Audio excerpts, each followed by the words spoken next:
Hey there, if you have a betta fish which has a swollen stomach or it looks like the betta fish is bloated, then in this video we'll run you through all the possible situations where your betta fish may be bloated, and we also talk to you about like what do you do in each and every one of these situations.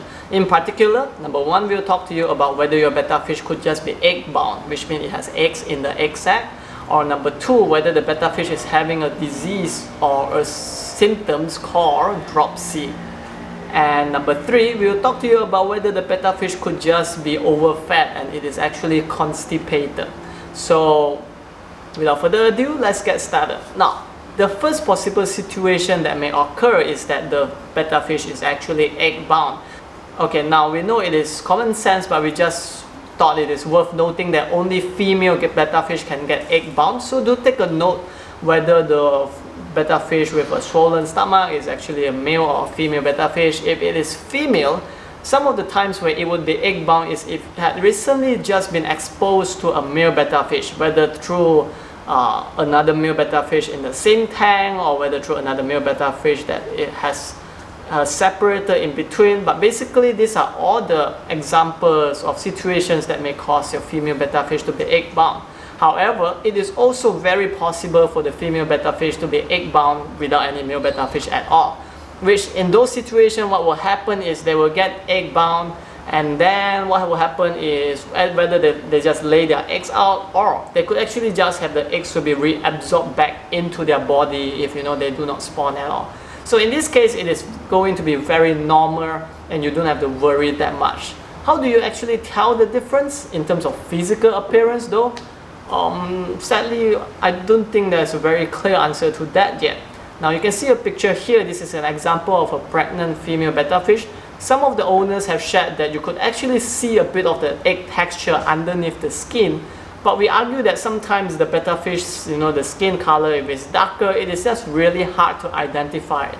So for us, another way to tell is you could actually see whether the betta fish is still healthy or not, because if the betta fish is just egg bound, they would still have the healthy traits of the female betta fish, that they will still be responsive, they will still be active, they will still eat a lot. In those cases, most likely your betta fish would just be egg bound.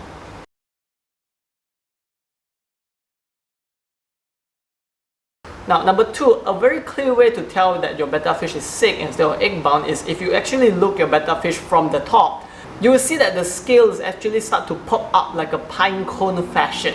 It's almost like kind of like a Christmas tree, I would say that.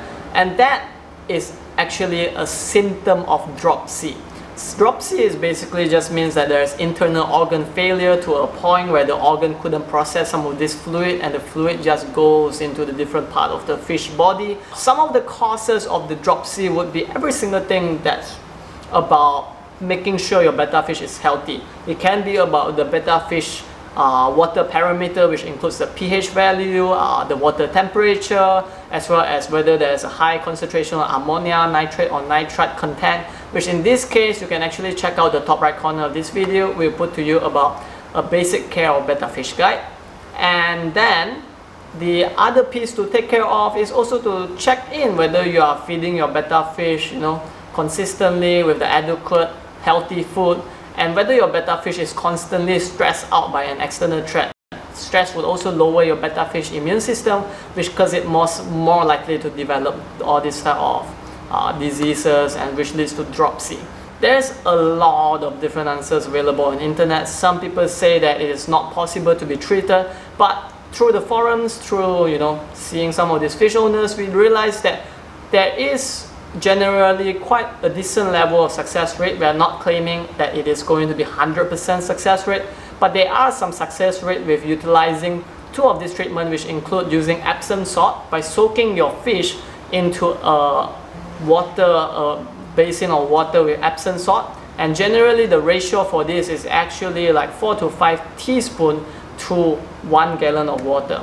And then you let your fish stays there for 5 minutes, and then afterward what you do is you remove your betta fish and then you put it into another container that has the methylene blue solution, which is basically mixing methylene blue with the water. For this one, generally we just put a few squirt of the methylene blue, maybe 2 to 3 squirt of the methylene blue, and you just soak your fish there for another 2 minutes.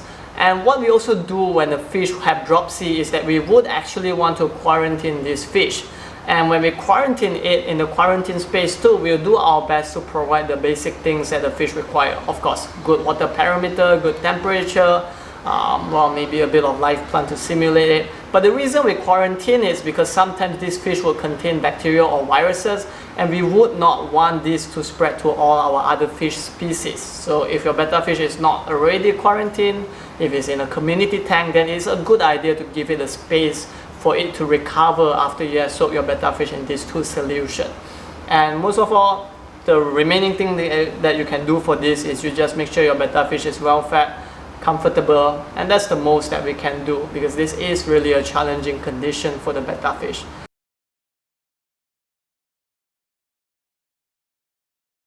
Now, after you identify that it's not dropsy, if you think it's still not egg bound, then the last most likely, most possible reason would just be you probably have overfed your betta fish.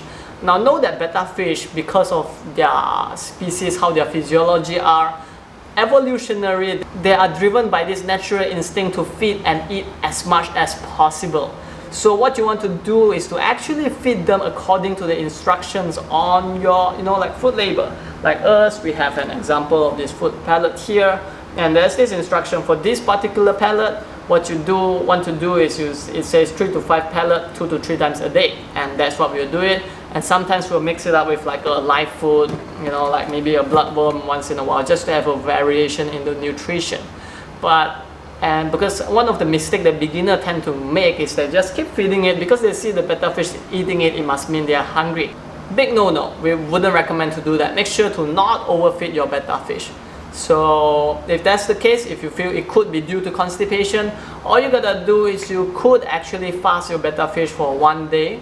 Or another way is that you could take a pea, this green pea, you peel away the skin, and then you take out a small amount of it, like the pellet size that you usually feed your betta fish, and then you mash them out a bit, you soak it a bit, and then you put it into the tank so that the betta fish actually get more fiber in its body, and then it will release away the waste. This has shown to actually be working for some people.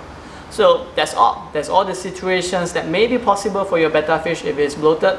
If you find this video to be helpful, please leave a like, thumbs up. If you have any more questions that you would like to ask, you can leave a comment down below. We'll do our best to answer.